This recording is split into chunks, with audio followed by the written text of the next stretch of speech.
এই জাতীয় পার্টির 14 দলকে পুনর্বাসন করতে থাকেন, তাদেরকে নির্বাচন করার সুযোগ করে দেন, তাদের মনোনয়ন বৈধ রাখেন, তাহলে আপনাদের উপরেও আবার জুলাই বিপ্লব নেমে আসবে। একই সাথে আমরা দেখতে পাচ্ছি যখনই সেনা প্রধানের বিরুদ্ধে কথা বলা হয়, যখন ইউএসের বিরুদ্ধে কথা বলা হয়, যখন ডিজিএফের বিরুদ্ধে কথা বলা হয়, ঠিক তখনই যারা কথা বলে, যারা আওয়াজ তোলে, তাদের ব্যাপারে বিভিন্ন মিথ্যা অভিযোগ দিয়ে তাদেরকে জেলে পুরে রাখা হচ্ছে।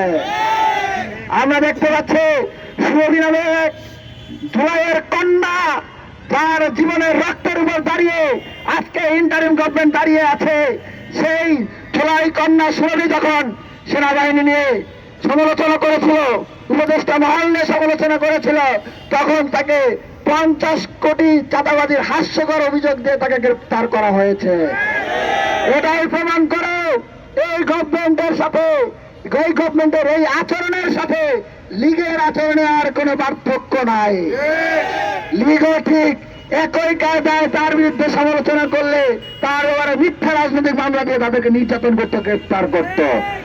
আমরা বলছি আপনারা হাসিনার পদাঙ্ক অনুসরণ বাদ দিয়ে জনতার পদাঙ্ক অনুসরণ করুন। যদি তা না করেন, যদি সুরভিকে মুক্তি না দেন, তাহলে কিভাবে জনতার পদাঙ্ক অনুসরণ করতে হয় সেটা জুলাইতে যারা হাসিনাকে শিখিয়েছি, ঠিক সে একই কায়দায় ইউনূস সাহেব আপনাকেও আমরা শিখাতে বাধ্য হব। একই সাথে আমরা স্পষ্ট ভাষায় বলছি, জুলাই অভ্যুত্থানে আমাদের উপর যখন গণহত্যা চালানো হয়েছে, আমাদের হাজার হাজার মা বোন, শ্রমিক, কৃষকদেরকে যখন গুলি করে হত্যা করা হয়েছে, ছাত্রদেরকে যখন গুলি করে হত্যা চালানো হয়েছে, নির্বিচারে গণহত্যা চালানো হয়েছে, ঠিক তখন আমরা আমাদের আত্মরক্ষার স্বার্থে পুলিশকে শুধুমাত্র প্রতিরোধ করেছিলাম। সে কেবলমাত্র আমাদের আত্মরক্ষার স্বার্থে, এটি কোনো অপরাধ নয়।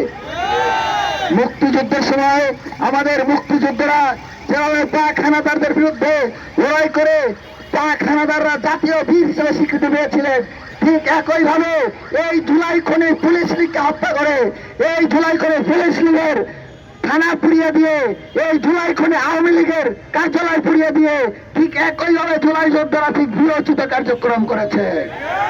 আমরা তাদের এই বিরোচিত কার্যক্রমকে স্যালুট জানাই এবং একই সাথে আহ্বান জানাচ্ছে কাল বিলম্ব না করে যে হবিগঞ্জে আমাদের জুলাইয়ের সন্তান মেহেদীকে গ্রেফতার করার মধ্যে যে ধৃষ্টতামূলক আচরণ দেখিয়েছেন, সেই আচরণ পরিহার করে তাকে কাল বিলম্ব না করে মুক্তি দেন। তাকে কাল বিলম্ব না করে মুক্তি দিতে হবে।